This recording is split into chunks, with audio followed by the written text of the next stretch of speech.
Kanundanerên Amerîkî ji bo qedexekirina TikTok ya li welat û xebatên ser pêşnivîsa qanûneke nakokî pêşte bibin. Serokê Civata Nûneran Kevin McCarthy ev agahî li ser Twitterê ragihand. Di nav fîkarên evlehiya neteweyî yên di derbarê epa vîdeoya kurtte ku kompanya Çînê ByteDance xwediyê wê ye. Li Amerîka ji bo qedexekirina TikTok bangawazî zêde dibin. Herî dawî alavên ku di destê hikûmeta Amerîkî de ne ji karanîna TikTok hatin qedexekirin. McCarthy li ser Twitterê got ku Civata Nûneran wê bo parastina Amerîkiyan ji destwêrdanên teknolojîk yên Partiya Komünîst ya Çînê qanûnekî pêşte bixe. Kanundanerê Florida derin soto jî tevlî nîqaşên li ser TikTokê bû.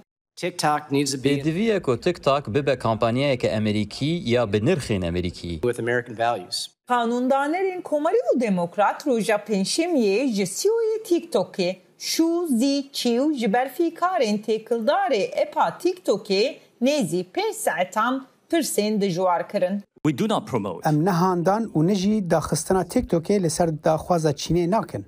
Li ser pirsa gello TikTok serdaxwaza Pekînê siguriya Amerîkiyan dike, çîv got ku na. Çîv diyar kir ku ew bawer nake sigurî riya rasya pênasêkirinê ye. McCarthy her wiha li ser Twitterê wek bersiv got ku gelek ciyê xembariyê ye ku CEOyê TikTokê nikare rastgobe û tiştê ku ew ji xwe dizanin ku rast e nikare qebûl bike.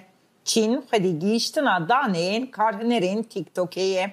Hêjayê gotinê ye ku 305 milyon karhinerên Amerîkî yên epa TikTokê hene. TikTok dibêje ku wê li ser evlehiya daneyan heya niha zêdetirî 1.5 milyar dolar xerç kiriye û wê bi kompanya Amerîkî Oracle Corp're peymaneke çêkiriye ku daneyên karhinerên Amerîkî yên TikTokê hilîne û biparêze. Özlem Yasak, Denge Amerika.